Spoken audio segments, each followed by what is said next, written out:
Nada más, muchas gracias. Gracias, diputada. Sigue el diputado Leopoldo Moró.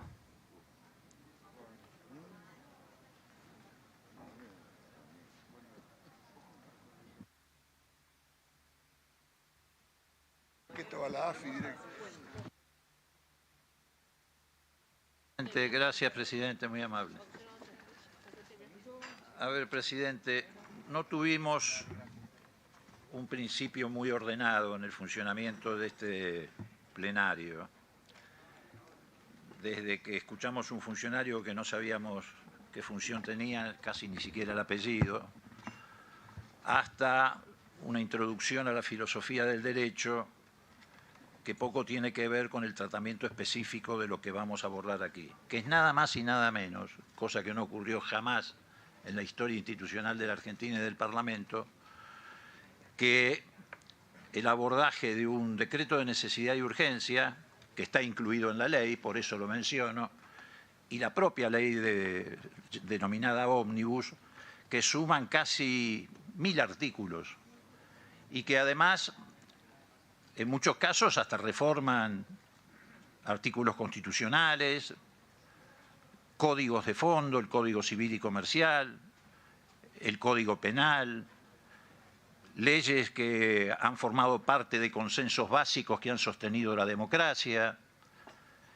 Es decir, es un hecho que merecería, como ya se ha dejado sentado de nuestra parte, un abordaje de otra naturaleza, con participación de todas las comisiones involucradas.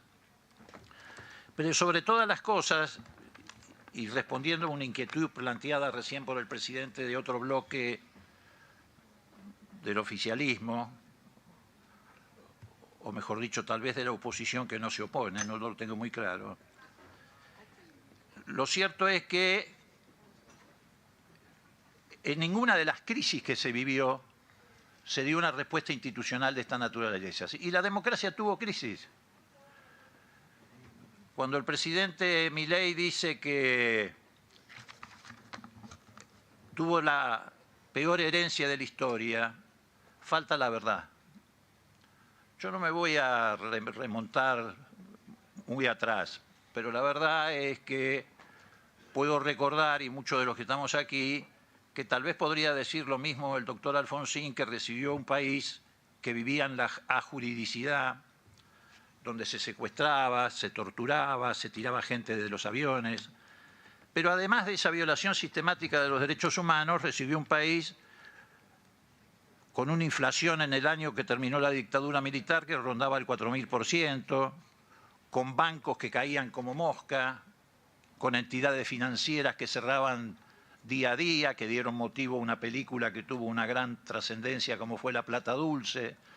Todos recordamos, por supuesto, porque es lo más importante recordar la violación sistemática de los derechos humanos, pero también hay que recordar la crisis económica. Era terrible, industricidio provocado por Martínez de Oz, en un esquema económico que hoy se pretende volver a repetir en la Argentina, que provocó grandes desplazamientos de masas migratorias que se vinieron al Gran Buenos Aires porque cerraban los ingenios de Tucumán o las fábricas de Rosario y que alimentaron lo que hoy se denominan los asentamientos. Esa también era una herencia muy difícil y no se resolvió, presidente, dándole al presidente Alfonsín la suma del poder público. Se resolvió a través del consenso político, en las diferencias, por supuesto, pero se resolvió a través del consenso político. El doctor Menem también podría decir, con cierta cuota de razonabilidad, que recibió una situación de crisis, particularmente en lo económico, no en lo institucional, porque las instituciones se habían consolidado. Y se votó, y aquí está presente en un déjà vu que bueno, no pensé nunca que íbamos a vivir, el doctor Barra, que mucho tuvo que ver con esa reforma del Estado, cuando fue funcionario del gobierno y cuando además formó parte de la mayoría automática de la Corte. Y él recordará, lo digo con respeto, que esa ley de reforma del Estado no tuvo ni de cerca el alcance que se pretende darle hoy a esta que estamos discutiendo, pero ni de cerca. Y después se volvió a otra crisis en la Argentina, que también resolvió la política, que fue la del 2001, que se desbarrancó después del intento de continuar con un programa como era la convertibilidad, cuando ya estaba muerto y había provocado el desastre de una desocupación que superó largamente el 25% en la Argentina, y también industricidio, y que se prolongó por la tosudez de un gobierno del que formé parte, que fue el gobierno del doctor de la Rúa, que no tuvo el coraje suficiente como para cambiar esa política y por el contrario, se dejó asesorar por los mismos que hoy están asesorando al presidente Milei, por Sturzenegger, por Cavallo, por los que le aconsejaron el blindaje, el megacanje, y que no hizo más que provocar el ahondamiento de la crisis en Argentina, cayendo sobre las espaldas de toda la sociedad, incluyendo a la clase media que vio cómo se les expropiaban los ahorros. Pero esa crisis la resolvió la política, también con consensos. Digo esto porque muchas veces en el nuevo discurso que pretende recorrer la Argentina se dice que la política no ha resuelto nada. Qué equivocados están. La política resolvió muchas cosas para los argentinos. La política le dio libertad a los argentinos, le dio sufragio a los argentinos, le dio democracia a los argentinos. Y en los momentos graves de las crisis que acabo de mencionar, le dio las herramientas dentro de las instituciones para resolver la crisis. Y ahora nos vienen a plantear una solución y una herramienta que está fuera de las instituciones. Quieren imponer un estado de excepción, ponerse por encima de las normas constitucionales y quieren apoyar además ese estado de excepción en un estado policial. Por eso reforman el Código Penal, porque necesitan los instrumentos como para callar la protesta social, necesitan los instrumentos para vulnerar los principios y garantías de los ciudadanos argentinos. Y yo les puedo asegurar, yo no sé qué va a pasar en este Parlamento, pero nosotros no vamos a tolerar a 40 años de la democracia que en nombre de una crisis que no es tan grande como la que dimensionan para buscar este resultado, nosotros no vamos a permitir de ninguna manera. Primera jornada caliente en este plenario de comisiones de la Cámara de Diputados. 3 comisiones debatiendo esta ley ómnibus, la ley base de reformas del gobierno de Javier Milei, con muchísimas perlitas, chicanas, sí, muy caliente y títulos muy importantes. Yo creo que, a mi entender, el título más importante es la decisión del gobierno de analizar este pedido que le han hecho para que la emergencia sea de 1 año, prorrogable a 1 año más, y no ya de 2 a 2 y prorrogable 2 años más como pretendían, que era, digamos, la suma del poder de las delegaciones durante todo el gobierno, ¿no? Se trata de la principal carta de negociación, en este caso lo que dice Lourdes, coincido, ¿no? Las facultades delegadas del Legislativo al Ejecutivo, que trajo muchísima controversia, no solamente en Unión por la Patria, sino también en algunos sectores aliados, por ejemplo, el PRO, que estaba buscando esa modificación para convalidar en definitiva los apoyos de la totalidad de la ley ómnibus. Lo venimos diciendo desde la semana pasada. Negociaciones para que el gobierno cambie, reformule algunos aspectos clave. Creo que en términos políticos es la principal modificación, modificar de 4 años la totalidad a 2, 1 año de facultad delegada a una prórroga de 1 año más. Con una posibilidad de prórroga, quiere decir que por ahí no se le da una prórroga, pero por 1 año nada más. Y me parece que tiene mucho que ver esto con el tema de que la parte amiga de la oposición, digamos, que vendría a ser el PRO, bueno, lo que es Juntos por el Cambio y demás, saben que los necesitan. Y cuando ellos opinan, como pasó con la ley de pesca, exactamente, siempre que viene alguien que es cercano, ellos ceden un poco.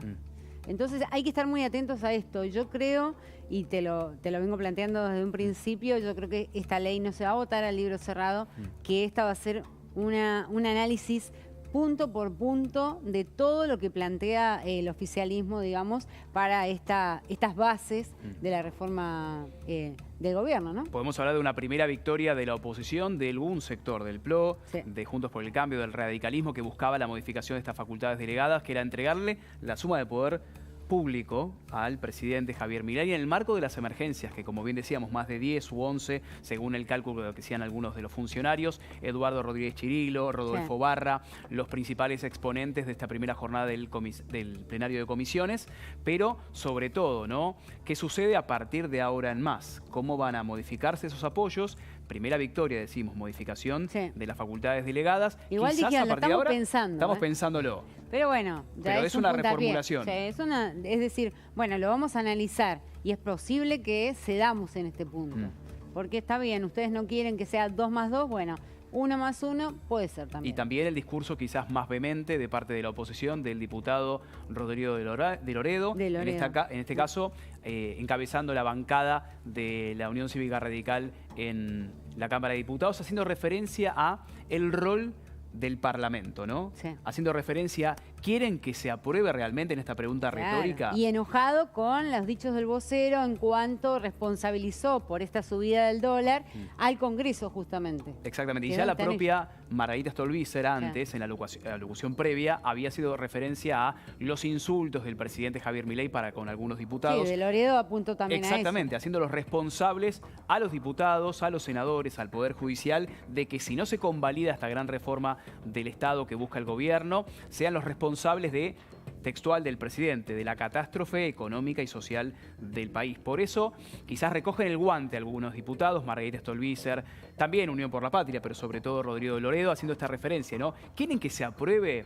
¿Puede haber un conflicto entre poderes en este caso? De que quizás el oficialismo, el presidente, en un sistema tan hiperpresidencialista como tenemos en la Argentina, determinen quizás algún tipo de rispidez con el Poder Judicial, Igual, sí. el Poder Legislativo y en el medio la gente, aprovechando el capital político inicial. Igual destaco una parte que menciona Barra, está bien que lo dice porque está hablando frente al Congreso, pero él habla de un poder ejecutivo actuando, una justicia controlando y un poder legislativo deliberando y también controlando. O sea, habla de la división de poderes. Después, lo que ocurra acá en adelante es otra cosa. Si acatan los fallos judiciales es otra cosa, porque hasta ahora vienen acatando porque están apelando. Pero ¿qué pasa si mañana la Corte Suprema de Justicia de la Nación dice, bueno, le damos vuelta a todo este esquema que tenía pensado el gobierno, ¿no? Y también ¿Van a se metió- acatar, no van a acatar? Se metió en la discusión, no hay que dejarlo pasar, ¿no? La palabra coima, que tiene que ver con la acusación del presidente. Pero Exacto. bueno, muchísimo para analizar. Vamos a volver en vivo al anexo de la Cámara.